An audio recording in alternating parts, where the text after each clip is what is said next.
Good morning, friends. Welcome to the SBI Securities Morning Podcast. Today, we will cover global market updates, key corporate development, economic event to track institutional and promoter activity, and summary of the entire podcast. Quickly moving on to what happened yesterday evening. Yesterday, we saw there was a correction in US market, especially in Nasdaq and S&P 500. This was led by the correction in stock prices of Apple. China has banned iPhone from certain government department, and this was a blow to the Apple in terms of earning growth, and hence that led to the correction in Apple prices. European market were also down marginally. This was led by the weak German economic data. Basically, what is happening? Higher crude oil prices and energy prices globally has boosted the case for higher and longer interest rates. US Fed is expected to keep the interest rate unchanged in the September meeting, but may hike in the month of November. US Fed meeting is scheduled on 20th of September this month.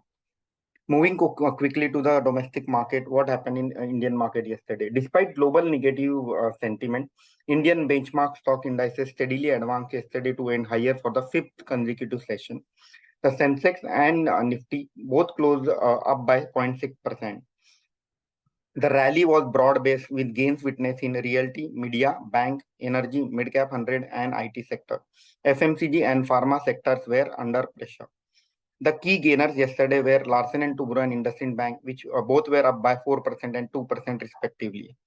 So, Larsen and Toubro, HDFC Bank, ICICI Bank, Coal India, and Axis Bank were positively adding to the change in Nifty 50 index yesterday, whereas Infosys, HUL, ITC, Bharti, and Tata Consumer Product were negatively contributing to the change. Moving on to the currency, the yesterday USD INR depreciated by 7 paisa to close at the levels of 83.2. Kindly note this close is the rupee is trading at the rupee against the dollar is trading at the weakest level, and this is a worrisome sign for Indian economy as well as Indian market. Crude oil continue to trade near $90. What we have seen in during last 8 to 9 trading session, crude oil is up by 8 to 10%. In terms of US bond yield was up yesterday by 25 basis point at 4.26%. India VIX continue to trade below the levels of 11, which shows that there is a lot of optimism in the Indian market. On the fund flow side, FII were seller to the tune of 758 crore and DII were buyer to the tune of 28 crore. Kindly note FII has been selling continuously since last 4 trading session, and this is slightly negative from a fund flow perspective. Overall, if I sum up the pitch report, it seems that from a global market perspective, sentiments are weak. However, Indian equity market seems to be decoupling from the global market and has closed above the key resistance level of 19,600. India will welcome global dignitaries for G20 summit today, and we believe that in the bilateral meetings we may see some deal announcement pertaining to the either renewable energy sector or in the some on power sector or defense and shipping sector. Focus of G20 is likely to be on renewable power, basically renewables and power sector. Moving on quickly to the next slide, which is what are the key actionable or key news to track today. So the first development is on Mazgaon dock. The company has signed master ship repair agreement with US government.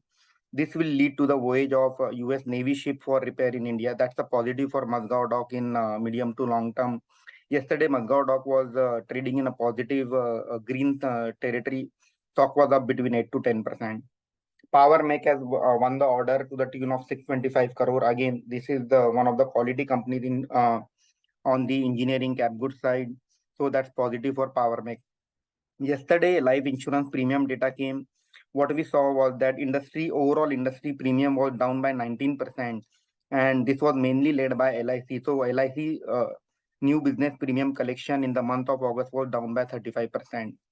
Against that, private sector premium collection was up by 14% to the tune of 12,500 crore. Within the private sector, we saw that HDFC Life and Max Life has reported the maximum growth. So we believe that this will have a positive bearing on a stock price of HDFC Life and Max Life for the next few days. Moving on to the Tejas network में हमने देखा कि 750 करोड़ का एक order मिला TCS से for supply of radio access network equipment. This is positive for Tejas in medium to long term. Nazara continued its fundraising program. So few days back, we saw that Nazara has mobilized 100 crore from Kamath brothers of Zerodha. Yesterday, Nazara came out with a notification that they are going to mobilize 410 crore from SBI Mutual Fund through the preferential route. And the idea behind mobilizing this fund is to build a war chest for any potential acquisition to grow its existing business. So let's see what happen, which are the acquisition which Nazara is planning to do.